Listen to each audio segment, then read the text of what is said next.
Hello students, કેમ છો બધા? મજામાં? તો સ્ટુડન્ટ્સ, હું આશા રાખું બધા મજામાં જશો. સ્ટુડન્ટ્સ, હું નિમેશ શર્મા આજે પ્રસ્તુત છું તમારી સમક્ષ ક્લાસ 12 કેમિસ્ટ્રીના ગુજરાત મીડિયમના વિદ્યાર્થીઓ માટે એકમ 1 ઘન અવસ્થાના પાઠની ચર્ચા કરવા માટે. બાળકો, આ પાઠની વિશે સમજૂતી માટે તો આપણે જોઈએ બાળકો કે ઘન અવસ્થામાં શું છે. બરાબર, આના વિશે પહેલાં તમે જુદા જુદા અવસ્થાઓ જે છે, દ્રવ્યના જુદા જુદા અવસ્થા વિશે તમે ઓલરેડી અભ્યાસ કરી ચૂક્યા હશો. તો આપણે પહેલાં તમને જે પણ કંઈ જાણકારી છે ત્યાંથી આપણે શરૂ કરીએ અને પછી આપણે ઘન અવસ્થાનો જે આપણો અભ્યાસ છે તે આપણે શરૂ કરી દઈશું. તો બાળકો, તમને જે જાણકારી છે કે દ્રવ્યની અવસ્થા 3 પ્રકારની હોય, મુખ્ય 3 પ્રકારની દ્રવ્યની અવસ્થા હોય છે બાળકો. તો કયા 3 પ્રકારની દ્રવ્યની અવસ્થા હોય? તો એક તો ઘન અવસ્થા, પછી બીજું પ્રવાહી અવસ્થા, ત્રીજું વાયુ અવસ્થા. બરાબર છે બાળકો? હવે તમને એમ પૂછું કે ઘન, અપ્રવાહી અને વાયુ અવસ્થામાં સૌથી મુખ્ય તફાવત કયો છે? તો બાળકો, એ આવા જે પદાર્થો છે, ઘન પદાર્થ, પ્રવાહી પદાર્થ અને વાયુ પદાર્થ, તો બાળકો આ પદાર્થોમાં સૌથી મુખ્ય અગત્ય તફાવત જે છે તે શું છે? તો એમાં રહેલા ઘટક કણોની ગોઠવણી. ક્લિયર છે બાળકો? તો અહીં તમને ઘટક કણોની જે ગોઠવણી છે તે અહીંયા તમને આકૃતિ પ્રમાણે બતાવવામાં આવી છે. તો તમે જાણશો કે ઘન પદાર્થ જે હોય તેમાં ઘટક કણોની જે ગોઠવણી હોય તે આ રીતે હોય કે ઘટક કણો જે છે તે એકબીજાથી એકદમ જ આપણે એમ કહી શકીએ તો સંકુલન રચના ધરાવતા હોય. બરાબર, હવે સંકુલિત થઈને ક્લોઝ પેક સ્ટ્રક્ચર બનાવતા હોય બાળકો. તો જે ઘટક કણો છે તે એકદમ સંકુલિત રચના બનાવ્યા હોય. બરાબર છે બાળકો? એકદમ ઘણા સંકલિત હોય એટલે એકબીજાની ઘણા જ નજીક હોય ઘટક કણો. બરાબર છે? જેમ આપણે પ્રવાહીમાં જોઈએ તો પ્રવાહીમાં શું છે? ઘટક કણો થોડા થોડા દૂર હોય એકબીજાથી. બરાબર છે? અને વાયુમાં તમે જોશો તો ઘટક કણો ઘણા જ વધારે દૂર હોય છે. ક્લિયર છે બાળકો? તો આવું થવાનું કારણ શું? તો આવું થવાનું કારણ શું છે તે અહીંયા બતાવવામાં આવ્યું છે બાળકો. તો ઘટક કણો જે ઘનમાં એકદમ નજીક હોય, બરાબર, ગોઠવાયેલા, તેનું કારણ શું છે? તો પ્રબળ આંતર આત્મીય આકર્ષણ બળ હોય છે. કેમાં? ઘન પદાર્થોમાં પ્રબળ આંતર આત્મીય આકર્ષણ બળ હાજર હોય છે અને તેના કારણે બધા ઘટક કણો જે છે તે એકબીજાથી એકદમ નજીક જ હોય છે. બરાબર? તો એવા આંતરાત્મીય આકર્ષણ બળની જો આપણે વાત કરીએ, બાળકો, તો એ આંતરાત્મીય આકર્ષણ બળ પ્રવાહીમાં સહેજ ઓછું જોવા મળે છે. કોની સરખામણીમાં? તો ઘન પદાર્થની સરખામણીમાં પ્રવાહીમાં આ આંતરાત્મીય આકર્ષણ બળ સહેજ ઓછું જોવામાં આવે છે. બરાબર? તો એ આકર્ષણ બળ થોડોક નબળો હોય પ્રવાહીમાં, અને વાયુમાં તો આવો આંતર આકર્ષણ બળ નથી એવું આપણે માની શકીએ. બરાબર? આ આંતર આકર્ષણ બળ હોતો જ નથી, નહીવત જેટલું છે. બરાબર છે? તો આના કારણે શું થતું હોય બાળકો? તો આના કારણે શું હોય કે ઘન પદાર્થ જે હોય તેમના એક ચોક્કસ આકાર હોય છે અને ચોક્કસ કદ હોય છે. ક્લિયર છે બાળકો? તો ચોક્કસ આકાર અને ચોક્કસ કદ હોય. પ્રવાહીમાં શું હોય? તો આકાર ચોક્કસ નથી રહેતું બાળકો. બરાબર છે? કદ ચોક્કસ હોય, પ્રવાહીનો કદ ચોક્કસ હોય પણ આકાર ચોક્કસ નથી હોતું. આકારની આપણે જો વાત કરીએ તો પ્રવાહીને જે પાત્રમાં નાખી દેવામાં આવે તે પાત્રનો જેવો પણ આકાર હશે તેવો આકાર પ્રવાહી લઈ લે છે, પરંતુ કદ એનો ચોક્કસ હોય છે. બરાબર? તો બાળકો, વાયુની જો આપણે વાત કરીએ તો આકાર અને કદ બંને ચોક્કસ નથી રહેતા. બરાબર? બંને પાત્ર પ્રમાણે બદલાઈ જતા હોય. એટલે જે પાત્રમાં વાયુ આપણે લઈએ તે પાત્ર પ્રમાણે આકાર થઈ જશે અને એ પાત્રના પ્રમાણે એનો કદ થઈ જશે. ક્લિયર છે બાળકો? તો આ બધી જાણકારી તમને તો ખબર જ છે. બીજી એક વસ્તુ આપણે વાત કરીએ બાળકો કે ઘન પદાર્થ જે હોય એ કેવા હોય? તો અસંકોચનીય હોય છે. બરાબર?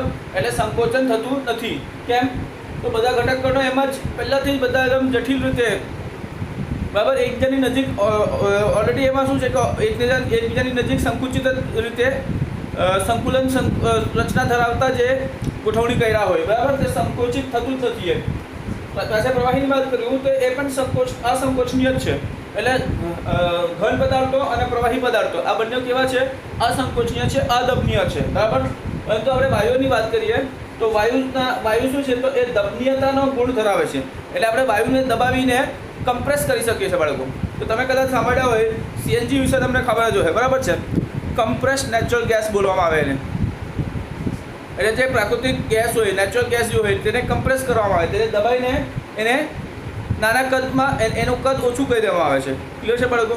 તો આપણે આના કદમાં ફેરફાર લાવી શકીએ. બરાબર? પાત્રમાં આપણે દબાણ વધાવીએ વાયુ પર તો વાયુ પર દબાણ વધતા વાયુના જે ઘટક કણો છે બરાબર તે એકબીજાની નજીક આવશે અને એ દબનીય થશે. તો બરાબર આ બધી માહિતી હતી, થોડીક માહિતી હતી દ્રવ્યના અવસ્થા વિશે બરાબર, ઘન, પ્રવાહી અને વાયુ. પરંતુ બાળકો આપણે આ પાઠમાં ફક્ત ઘન અવસ્થા વિશે જ અભ્યાસ કરવાના છે.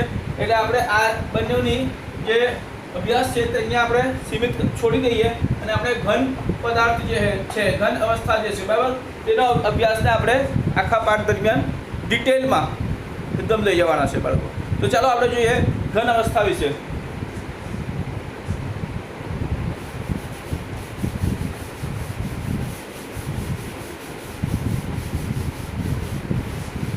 તો બાળકો ઘન અવસ્થા વિશે આપણે અભ્યાસ ચાલુ કરીએ એના પહેલા આજે દ્રવ્ય અવસ્થાની 3 જુદી જુદી અવસ્થા હતી બરાબર, તેના પર અસર કરતા બે પ્રકારના જે પરિબળો છે તેની પણ માહિતી આપણે લઈ લઈએ બરાબર. દ્રવ્યની અવસ્થા પર બરાબર બે પરિબળ અસર કરે.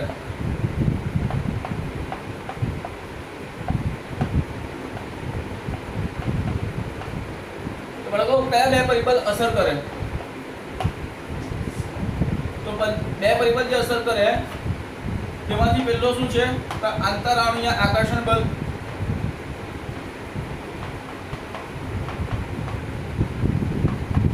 એક તો આ થઈ ગયું અને બીજું શું છે બાળકો? તો ઉષ્મા ઉર્જા. ઉષ્મા ઉર્જા, થર્મલ એનર્જી આપણે જેને કહીએ. ક્લિયર છે બાળકો? તો અહીં આપણે જોઈએ તો ત્યારે આપણે તાપમાન વધાવીએ, દ્રવ્યમાં તાપમાન વધાવીએ તો શું થાય? ત્યારે ઉષ્મા ઉર્જા વધે બરાબર, પરંતુ આ અંતર આકર્ષણ બળ જે છે તે ઘટી જાય બરાબર છે બાળકો. તો આ તાપમાન સાથે કેવો છે બરાબર? આ તાપમાન સાથે આ કેવો છે? તો વ્યસ્ત પ્રમાણમાં બરાબર. આપણે તાપમાનની વાત કરીએ બરાબર, તો તાપમાન સાથે આનો આ કેવો છે? તો આ વ્યસ્ત પ્રમાણમાં છે. અને આ કેવો છે તાપમાન સાથે? તો આ સમપ્રમાણમાં છે બરાબર, આ વ્યસ્ત પ્રમાણમાં. ક્લિયર થઈ ગયું? આંતરાકર્ષણ બળ તાપમાન સાથે ઘટે, તાપમાનના વધારા સાથે ઘટે છે, તાપમાનના વધારા સાથે ઉષ્મા ઉર્જા વધે છે. ક્લિયર છે બાળકો? તો આ પ્રમાણે દ્રવ્યની અવસ્થાઓમાં ફેરફાર થાય છે. તાપમાન વધે ત્યારે શું થાય? ઘન પ્રવાહીમાં ફેરવાય, પ્રવાહી વાયુમાં ફેરવાય. તાપમાન ઘટે તો વાયુ પ્રવાહીમાં ફેરવાય અને પ્રવાહી જે છે તે પાછે ઘનમાં ફેરવાય બરાબર, તાપમાનમાં ફેરફાર લાવવાથી. ત્યારે આમાં પણ આ બંને પરિબળોમાં પણ ફેરફાર થતો હોય. ક્લિયર છે બાળકો? હવે આપણે ઘન અવસ્થા વિશે જાણકારી લઈએ.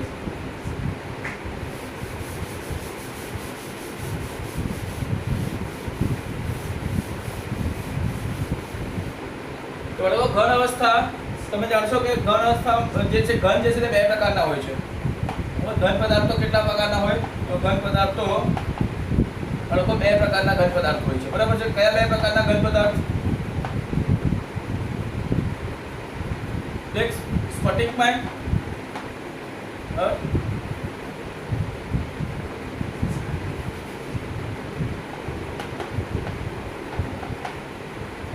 સ્ફટિકમય ઘન પદાર્થ અને બીજું શું છે? તો અસ્ફટિકમય ઘન પદાર્થ.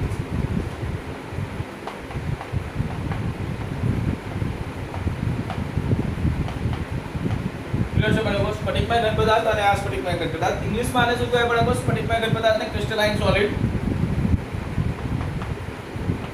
બરાબર છે બાળકો? અને આને શું કહેવાય? તો એમરફસ અથવા તો નોન ક્રિસ્ટલાઇન સોલિડ. એમરફસ અથવા તો નોન ક્રિસ્ટલાઇન સોલિડ.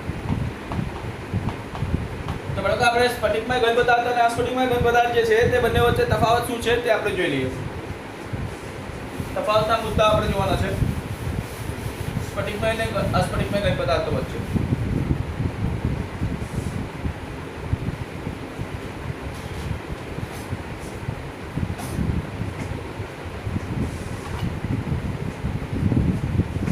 તો બાળકો અહીંયા સ્ફટિકમય ઘન પદાર્થ અને અસ્ફટિકમય ઘન પદાર્થ વચ્ચે અમુક તફાવત છે જે આપણે જાણી લઈએ તો એ ઇમ્પોર્ટન્ટ પોઈન્ટ એવા ક્વેશ્ચન પૂછાતા હોય છે બાળકો પ્રશ્નમાં.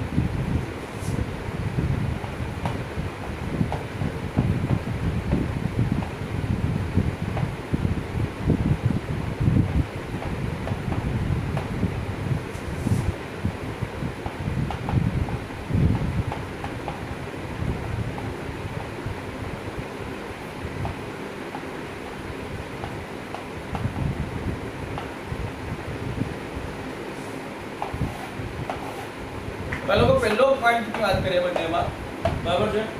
તો સ્ફટિકમય ઘન પદાર્થમાં રહેલા ઘટક કણો પરમાણુ અણુ કે આયન નિયમિતપણે લાંબા વિસ્તાર સુધી ગોઠવણી કરે છે, બરાબર. અહીં ઘટક કણો,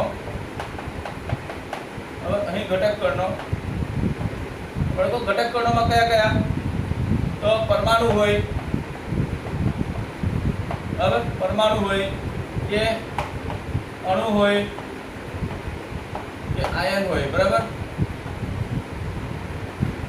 પરમાણુ, અણુ કે આયન, બરાબર, નિયમિતપણે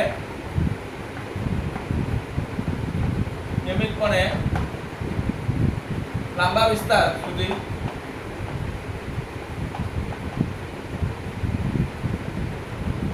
ગોઠવણી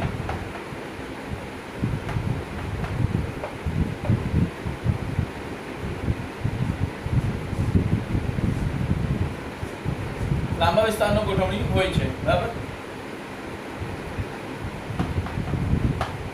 લાંબા વિસ્તારનો ગોઠવણી હોય ને આમાં શું છે બાળકો, તો અહીં ઘટક કણો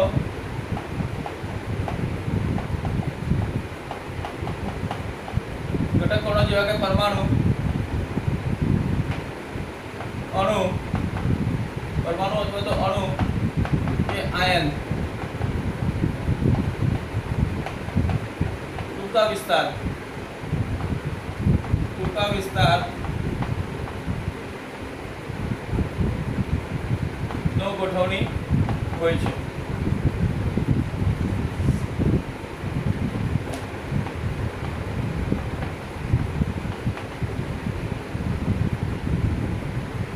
તો ફર્સ્ટ પોઈન્ટમાં આ છે ગયું. તો બાળકો આ ફર્સ્ટ પોઈન્ટ સમજાવવા માટે તમને અહીંયા આકૃતિ વડે બતાવી દઉં. તો અહીંયા ધારો કે a b આ રીતે તમને દેખાય, બરાબર. આ રીતે એક મિનિટ અહીંયા આ રીતે આપણે જોઈ લઈએ.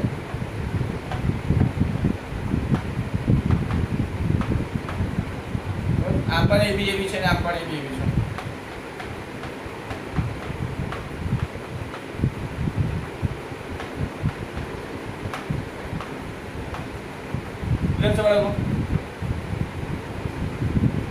આ રીતે તમે જોઈ શકો છો અહીંયા એક પ્રકારનો નિયમિત ગોઠવણી તમને જોઈ શકો છો બાળકો. નિયમિત ગોઠવણી, બરાબર. આ એક નિયમિત ગોઠવણીની વાત કરીએ બાળકો.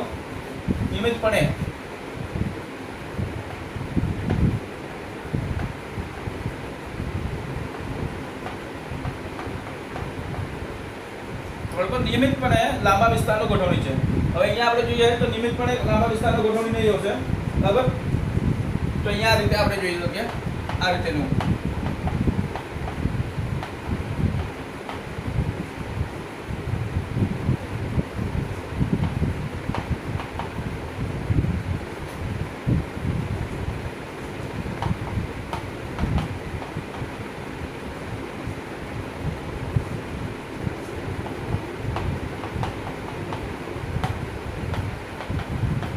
પરંતુ અહીંયા તમે જોશો તે નિયમિતપણે ગોઠવણી નથી અહીંયા, હવે અનિયમિત ગોઠવણી છે, બરાબર.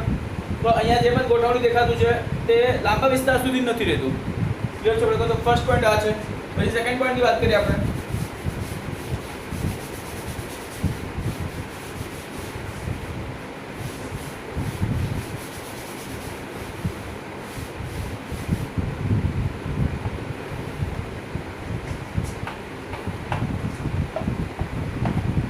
સેકન્ડ પોઈન્ટમાં આપણે વાત કરીએ તો આકાર. તો આકાર કેવો હોય તો સ્ફટિકમય ઘન પદાર્થનો આકાર કેવો હોય? સ્ફટિકમય ઘન પદાર્થ નિયમિત લાક્ષણિક ભૌમિતિક ઘન આકાર ધરાવે છે, બરાબર છે. તો સ્ફટિકમય ઘન પદાર્થ નિયમિત લાક્ષણિક ભૌમિતિક આકાર ધરાવે છે.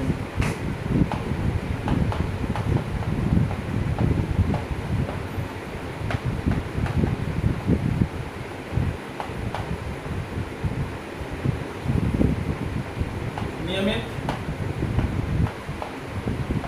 લાક્ષણિક ભૌમિતિક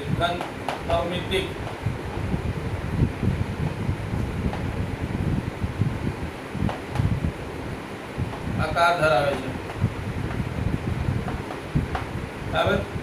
જ્યારે આપણે આની વાત કરીએ તો અનિયમિત આકાર જોવા મળે છે આમાં. આ સ્ફટિકમાં ઘન પદાર્થ અનિયમિત આકાર ધરાવે ક્લિયર છે બાળકો? તો અહીંયા આ જે છે તે શું છે? સ્ફટિકમય ઘન પદાર્થ નિયમિત લાક્ષણિક ભૌમિતિક આકાર ધરાવે છે અને આ કેવા છે? આ સ્ફટિકમય ઘન પદાર્થ જે છે તે અનિયમિત આકાર ધરાવે છે. ક્લિયર? હવે આપણે ત્રીજો પોઈન્ટ જોઈએ બાળકો. તો ત્રીજો પોઈન્ટ છે ગલન બિંદુ. બંનેમાં ગલન બિંદુ કેવું? તો વિચાર કરો ગોઠવણી પ્રમાણે ગલન બિંદુ કેવું હશે?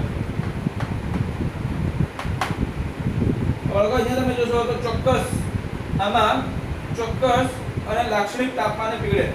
બરાબર? ચોક્કસ અને લાક્ષણિક તાપમાને પીગળે.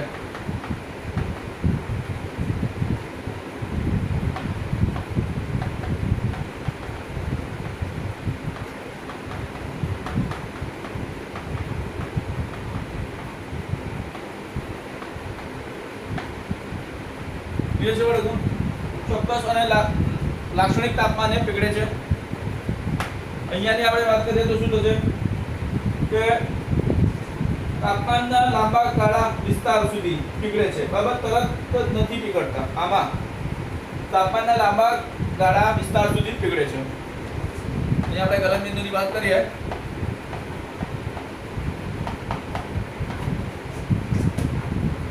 તો તાપમાનના લાંબા ગાળા સુધી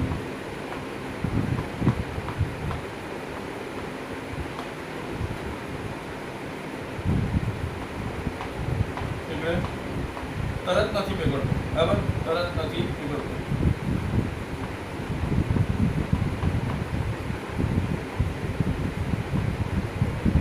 તરત નથી પીગળતું.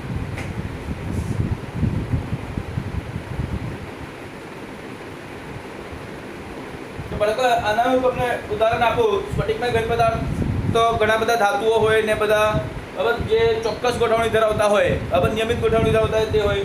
અને આ સ્ફટિકમય ઘન પદાર્થમાં તમને ઉદાહરણ આપું તો તમે જોયું હોય પ્લાસ્ટિકની વાત કરીએ બાળકો. પ્લાસ્ટિક થયા, રબર થયા, તો ત્યારે આપણે પ્લાસ્ટિક કે રબરને આપણે ગરમ કરીએ બાળકો તો એ પીગળે કેવી રીતે? એ શું તરત પીગળે છે? નહીં. થોડાક તાપમાન આવશે ત્યારે પીગળશે. પછી એમ બરાબર થોડાક એટલે લાંબા સમયગાળા સુધી એ શું થશે તો પીગળશે. બરાબર? મેલ્ટ થશે, સોફ્ટ થશે. બરાબર? નરમ પડશે તાપમાને. પહેલાં નરમ પડશે અને પછી પીગળશે ને એવું થશે. બરાબર? પીગળશે નહીં એમ સરખી રીતે, નરમ પડી જશે, સોફ્ટ થઈ જશે. બરાબર? તે રીતે તમે જોયું છે પ્લાસ્ટિક અને પોલિથીનના બેગને તમે ગરમ કરો તો કેવું થાય? હવે આખું સંકુચિત થઈને આકાર બદલવા લાગે. બરાબર છે? સોફ્ટ થવા લાગે.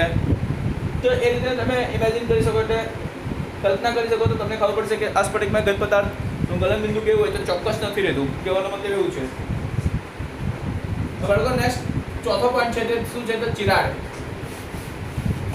એટલે ક્લીવેજ પ્રોપર્ટી આપણે વાત કરશું બાળકો. ક્લીવેજનો ગુણધર્મ, ચિરાડનો ગુણધર્મ. આ ગલન બિંદુ વાળો ત્રીજો હતું બાળકો. હવે આપણે ચોથો જોઈએ.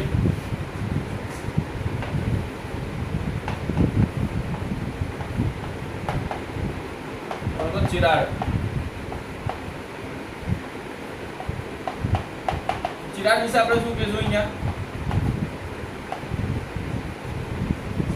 બાળકો સ્ફટિકમય ઘન પદાર્થને ધારદાર અથવા તો તીક્ષ્ણ સાધન વડે કાપીને બે ભાગમાં વિભાજિત કરવામાં આવે છે તો એકદમ ફાઇન સપાટી મળશે. બરાબર?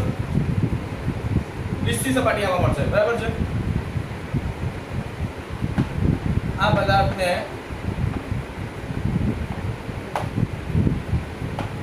ધારદાર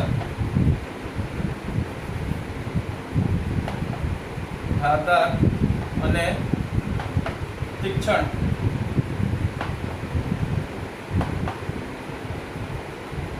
સાધન વડે કાપતા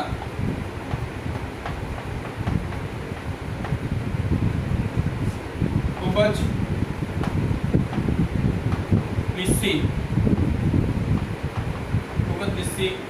સપાટી મળે છે.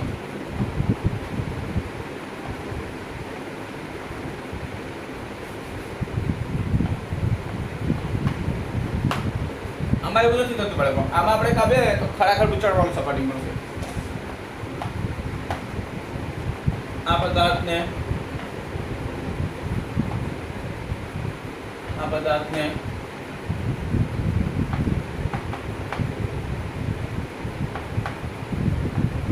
ધારદાર કે તીક્ષ્ણ, બરાબર, જેમ કે આવશે ધારદાર કે તીક્ષ્ણ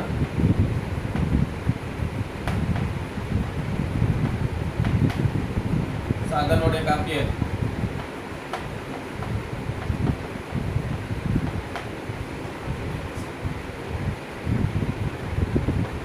કાપતા સપાટી કેવી મળે? ખાડા ખરબચડાવાળી મળતી સપાટી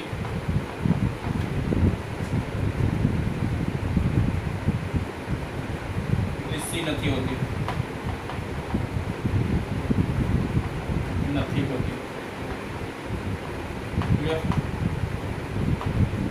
એટલે રફ હોય છે. બાળકો આમાં શું છે કે આમાં સપાટી લીસી નથી મળતી, બરાબર, આમાં સપાટી લીસી મળે છે, ખૂબ જ લીસી સપાટી મળે છે.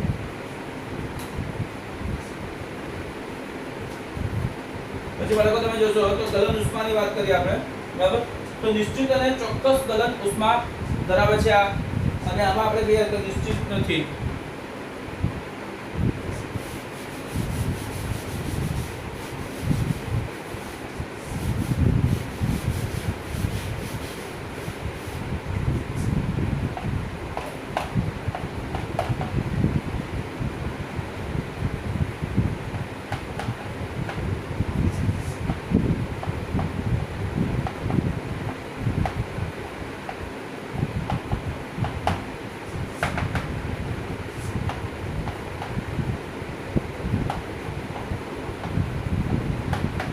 નિશ્ચિત અને ચોક્કસ ગલન ઉષ્મા ધરાવે છે.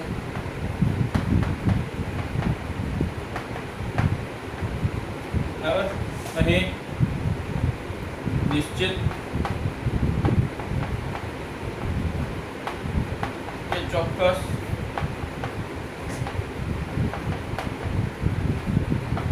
ગલન ઉષ્મા નથી.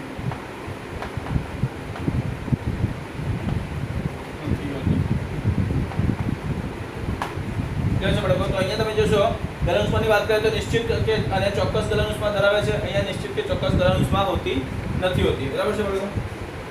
હવે વધારે એક ઇમ્પોર્ટન્ટ પોઈન્ટ છે બાળકો, વિષમદૈશિકતા એટલે એનઆઇસોટ્રોપી, સમદૈશિકતાની વાત કરીએ, બરાબર. વિષમદૈશિકતા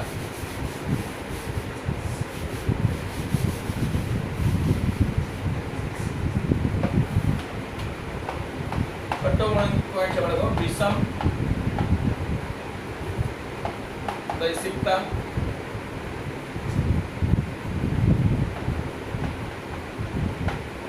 અને અહીંયા શું છે તો સમદૈશિકતા.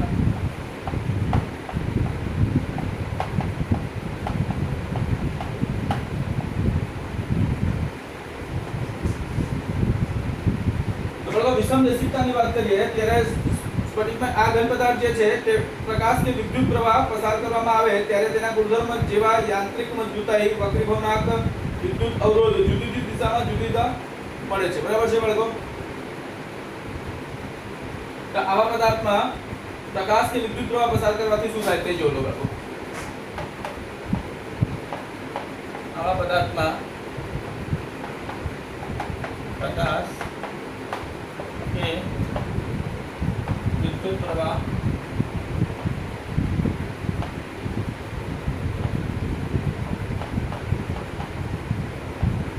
પસાર કરતા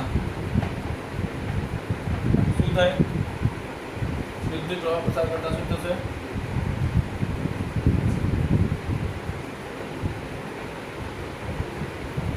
તેમના જે ગુણધર્મ છે, બરાબર, તેવા ગુણધર્મ જેવા યાંત્રિક મજબૂતાઈના ગુણધર્મ ત્યારે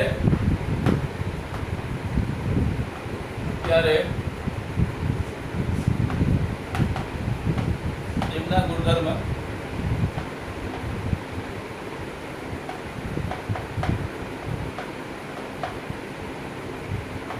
જેવા કે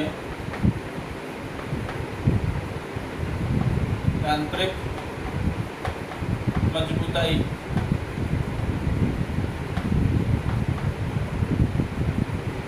યાંત્રિક મજબૂતાઈની વાત કરીએ, પછી વક્રી ભવનાકની વાત કરીએ, વિદ્યુત અવરોધની વાત કરીએ, બરાબર. વક્રી ભવનાક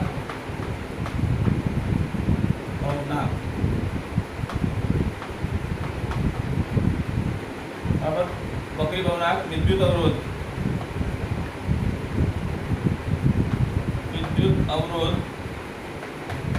ની વાત કરીએ તો બાળકો આ બધું જે પણ છે વિદ્યુત અવરોધની વાત કરીએ તો આ બધી જુદી જુદી દિશામાં જુદા જુદા હોય છે, બરાબર. જુદી દિશામાં જુદા હોય, જુદી દિશામાં જુદા હોય છે.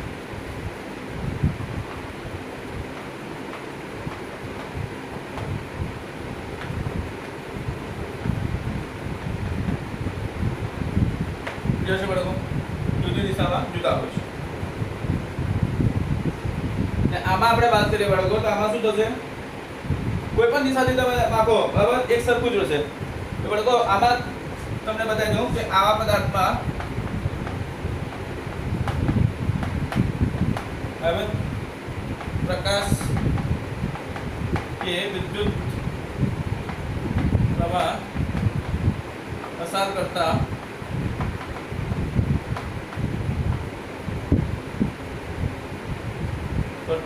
ત્યારે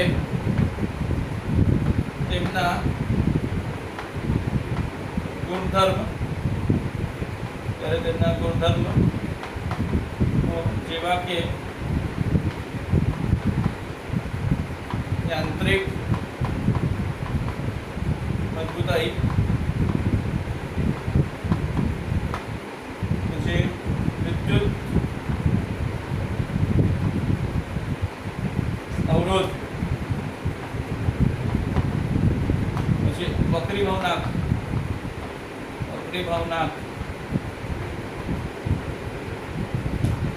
કોઈ પણ દિશામાં સમાન હોય, કોઈ પણ દિશાથી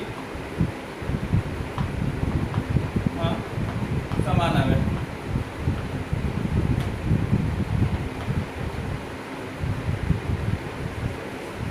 તો બાળકો અહીંયા તમને કહી દઉં કે આવા પદાર્થ જે હોય સ્ફટિકમય ઘન પદાર્થ જે હોય, બરાબર, તેમાં વિષમદેશિકતા ગુણધર્મની વાત કરીએ તો એ શું છે બાળકો, તો આવા પદાર્થમાં પ્રકાશ કે વિદ્યુત પ્રવાહ પસાર કરતા શું થાય છે, તેમના ગુણધર્મો જેવા કે યાંત્રિક મજબૂતાઈ થયા, વક્રી ભવનાક થયા, વિદ્યુત અવરોધ થયા, તે જુદા જુદા દિશામાંથી જ્યારે તમે માપશો બાળકો તો એ જુદા જુદા કિંમત આપશે, બરાબર છે બાળકો. ને સમદેશિકતાની વાત કરીએ, સમ એટલે સરખું જ હોય, બરાબર. સમદેશિકતાની વાત કરીએ તો આવા પદાર્થમાં જ્યારે કોઈ પ્રકાશ કે વિદ્યુત પ્રવાહ પસાર કરતા શું થાય ત્યારે તેમના ગુણધર્મો જેવા કે યાંત્રિક મજબૂતાઈ થઈ, વિદ્યુત અવરોધ થયો, વક્રી ભવનાક થયો, એ કોઈ પણ દિશાથી તમે માપો, બરાબર, એ કિંમત સમાન જ આવે, કોઈ ફરક નથી પડતો. તો આવું કેમ, તો બાળકો એ સમજવા માટે તમને એક આકૃતિથી બતાવી દઉં છું કે આવું શા માટે થાય. તો બાળકો ઘટક કણોની ગોઠવણીના લીધે જ આ થતું છે.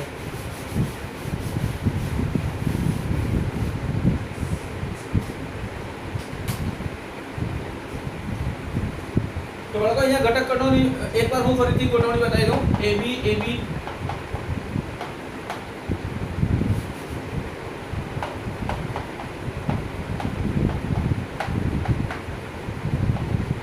ક્લિયર બાળકો, આ રીતે છે.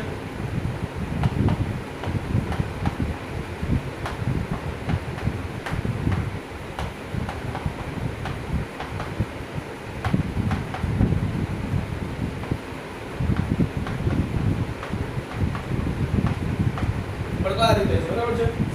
હવે તમે અહીંયાથી ધારો કે આ દિશાથી તમે એક આ આડી દિશા દેખાય તો આડી દિશાથી તમે માપ્યું, બરાબર, આડી દિશાથી પ્રકાશ પસાર કર્યો, બરાબર, આ દિશાથી પ્રકાશ પસાર કર્યો,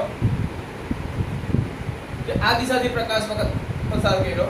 તો બાળકો તમે જોઈ લો, આપણે આમ આડી દિશાથી જ્યારે પ્રકાશ પસાર કર્યો તો આપણે ઘટક કણો કેવા દેખાતા છે, કેવા મળતા છે, BA કાં તો AB બરાબર છે, BA કાં તો AB બરાબર. આડી દિશામાં આ રીતે મળ્યા ઘટક કણો, બરાબર. પછી આપણે આ દિશાથી પસાર કરીએ તો ખાલી શું મળ્યું, ખાલી B ઘટક જ મળ્યા, એ તો મળ્યા જ નહીં. આ દિશાથી પસાર કર્યું ત્યારે ફક્ત એ જ મળ્યા. તો બાળકો અહીંયા તમે જોશો ત્યારે જુદી દિશા, અલગ અલગ દિશાથી તમે જ્યારે અહીંયા પ્રકાશ પસાર કરશો કે વિદ્યુત પ્રવાહ પસાર કરશો તો જે પણ વક્રી ભવનાક છે કે વિદ્યુત અવરોધ છે કે પછી યાંત્રિક મજબૂતાઈ છે તે બધા જુદા જુદા મળશે. કેમ કે ગોઠવણી જે રીતે છે બાળકો, અને અહીંયા તમે જોશો તો અહીંયા આપણે જોઈએ ત્યારે અહીંયા આપણે ગોઠવણી જોઈ લો બાળકો.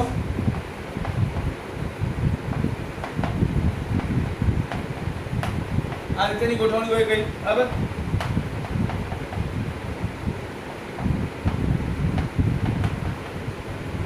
કોઈ ફિક્સ કોઈ નિયમિત ગોઠવણી નથી અહીંયા.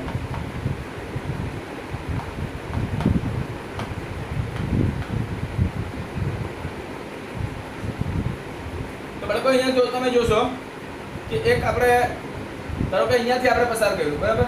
આ જોઈ લો, એક આ દિશાથી પસાર કર્યો, હવે બીબીબી મળી ગયા. એક આ દિશાથી પસાર કર્યો તો એ બીબીબી મળી ગયા. ક્લિયર છે બાળકો? આમ પસાર કરશો તો પણ અહીંયા શું છે કે અહીંયા બે બી સાથે મળતા જ છે, બરાબર છે. તો બાળકો અહીંયા શું છે કે ગુણધર્મોમાં કંઈ એવો ખાસ કંઈ ફેરફાર એવો જણાતો નથી. હવે બાળકો આપણે જાણીએ બહુસ્ફટિકીય ઘન પદાર્થ એટલે શું, બરાબર. બહુસ્ફટિકીય પોલિક્રિસ્ટલાઇન સબસ્ટન્સ એટલે બહુસ્ફટિકીય ઘન પદાર્થ શું છે બાળકો?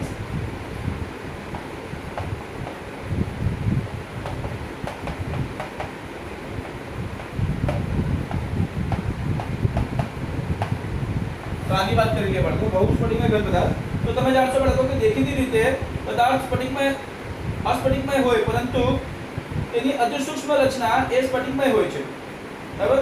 તો આવા પદાર્થને આપણે બહુસ્ફટિકીય ઘન પદાર્થ કહીએ, બરાબર. તો બાળકો એટલે પદાર્થ આપણે એમ જોઈએ તો પદાર્થ કેવો દેખાય, તો જોવામાં પદાર્થ કેવો દેખાય, અસ્ફટિકમાં દેખાય. પણ જ્યારે આપણે એના રચના જોઈએ, બરાબર, એટલે બહુ નાની નાની રચના જોઈએ તો આપણે કેવો દેખાશે, તો એ સ્ફટિકમય ઘન પદાર્થ જેવો દેખાશે, બરાબર છે. અતિ સૂક્ષ્મ રચના જોઈએ તો સ્ફટિકમાં દેખાશે. તો બાળકો અહીંયા જોઈએ આની વ્યાખ્યા છે અહીંયા કે દેખીતી રીતે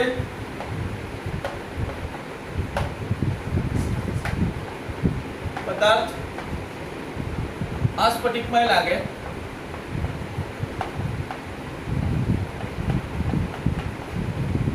પરંતુ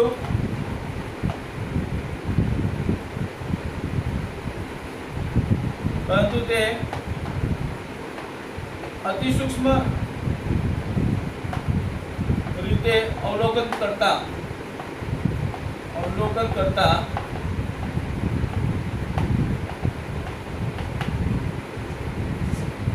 સ્ફટિક રચના ગોઠવણી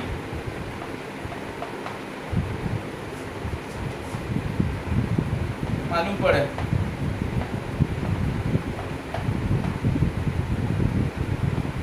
તો જે પદાર્થ માં આ પ્રકારનું અવલોકન થાય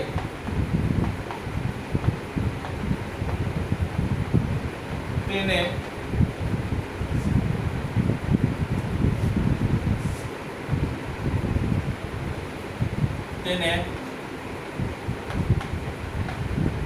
બહુસ્ફટિકમય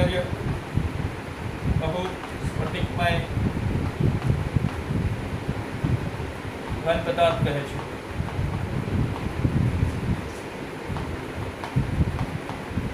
આનું ઇંગ્લિશ શું થશે તો પોલિક્રિસ્ટલાઇન સબસ્ટન્સ, બરાબર. બહુ એટલે poly, crystalline સ્ફટિકમય crystalline solid substance, બરાબર છે.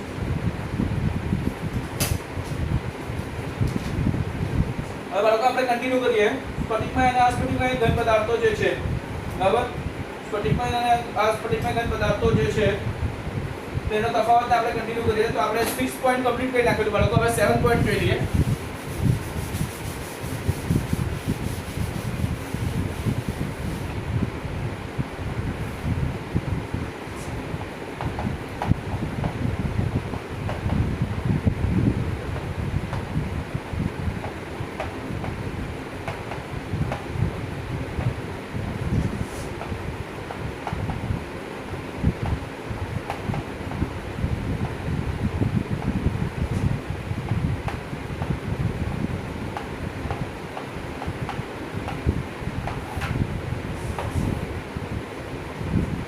બાળકો અહીંયા તમે જોશો સાતમામાં આપણે જોઈએ તો સ્વભાવ વિશે, બરાબર છે.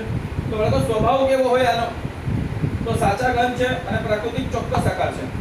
તો સ્વભાવ વિશે આપણે કહીએ, સ્વભાવ કેવો કે સાચા ઘન છે,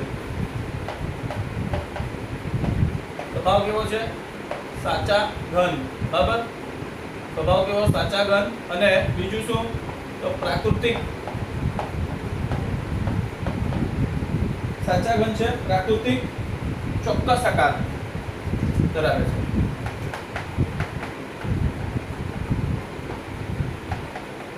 ક્લિયર છે બાળકો? પ્રાકૃતિક ચોક્કસ આકાર ધરાવે છે.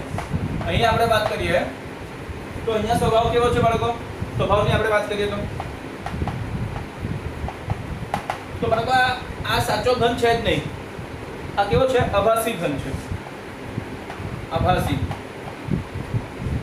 બરાબર છે, આભાસી ઘન પદાર્થ છે આ, બરાબર, અને પ્રાકૃતિક ચોક્કસ આકાર આ ધરાવતો નથી, બરાબર. અતિશીલ પ્રવાહી ઘન પદાર્થ છે બાળકો. આપણે આને શું કહી શકીએ? આની પ્રકૃતિ કેવી છે તો સુપરકૂલ્ડ લિક્વિડ સોલિડ સબસ્ટન્સ છે, બરાબર ને. તો આની પ્રકૃતિ કેવી છે? અતિશીત પ્રવાહી